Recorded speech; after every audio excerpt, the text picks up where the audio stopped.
If you've ever thought, I can't be trusted with food, this video is for you. Whether it's binging after you've been good, you're feeling out of control around carbs, or you're believing you always need to be counting your macros or your calories, I've been there too.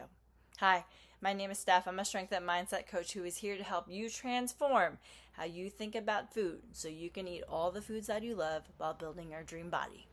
Now, here's the truth. You were never the problem. It is not your fault that you find it difficult to follow a meal plan long term or that you don't have the right discipline to avoid the foods that you love. The reason for this, we've been taught to diet for so long that most of us have just become disconnected from our bodies. Today, we're going to start to rebuild that trust. And let me take you back to a time where I truly believed that it was my fault that I didn't have the right discipline to not eat so much.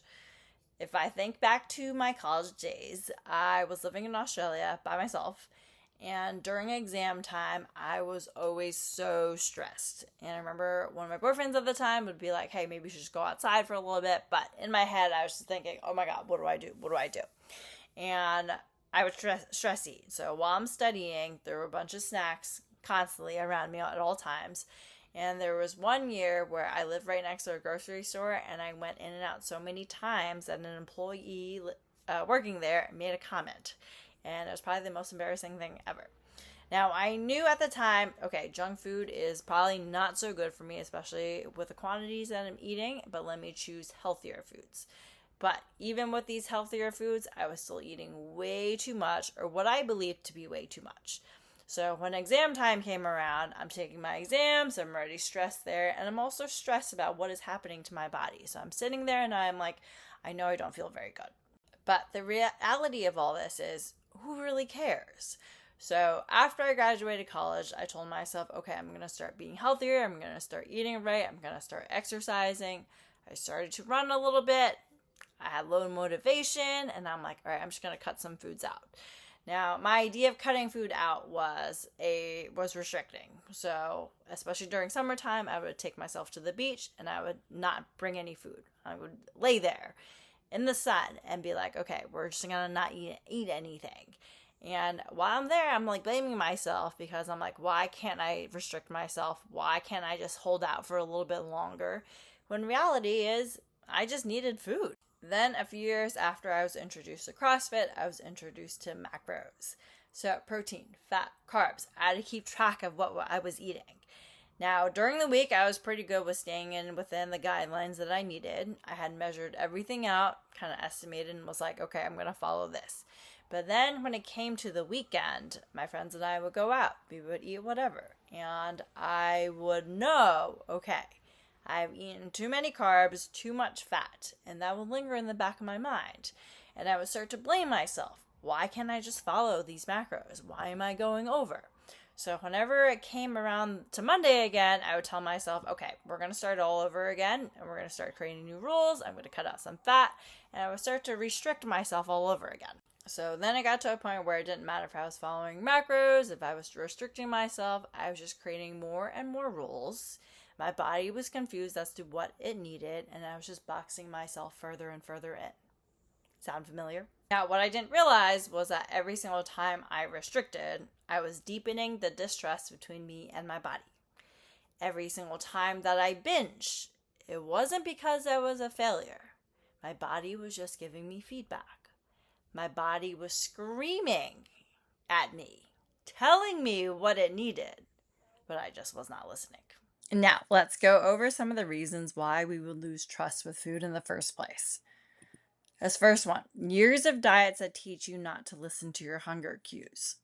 Now, if you've been on a diet for a really long time, you're always being told what to eat. And you're not really listening to, oh, what does my body need? Am I feeling hungry, or am I just trying to turn this off when I do feel like eating something? Good versus bad food language that causes guilt. Donuts are bad, pizza's bad, salads are good.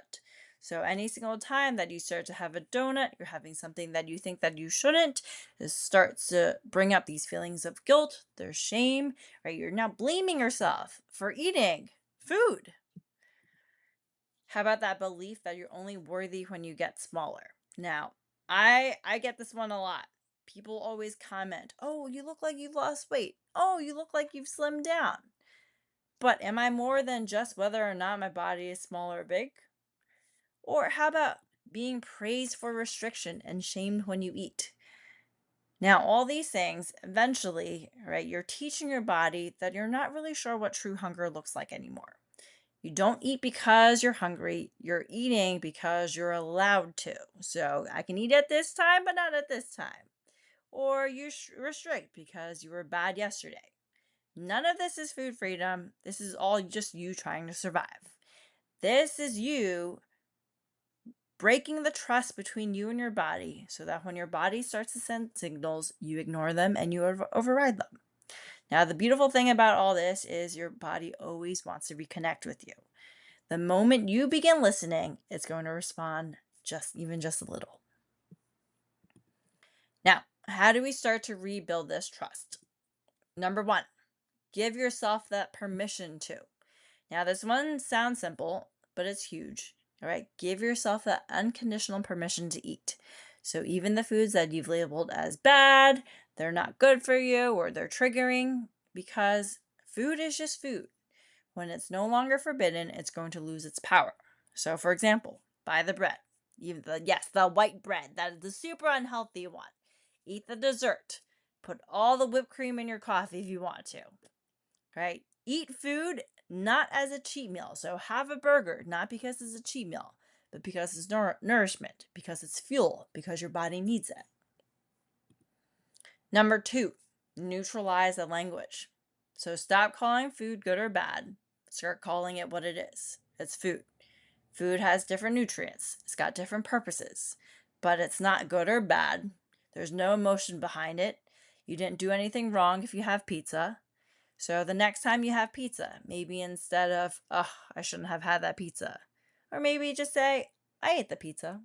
That's great. I'm feeling pretty full, and that's it. And number 3, practice some body check-ins, right? We're not just relying on your willpower. So instead of trying to just fight through the hunger, like I was doing, laying on the beach, just being like, you're not hungry, right? Ask, am I really hungry, or am I just feeling distracted? What would actually feel good for my body right now? And how do I feel right after I eat this? Right? All this, no judgment. You're just observing. You're just noticing. Now, I want you to practice just one simple thing this week. You're going to pick one food that you've avoided, just one, and you will give yourself permission to eat it. You're going to eat it slowly, without any distractions at all, and most importantly, without punishment. So if you notice yourself telling yourself something, hit a quick pause. Then I want you to journal. What are some thoughts that came up before and after? Was it as scary or as out of control as you thought it was going to be? And if you were to do this again, could you do it? This time with a little bit more trust.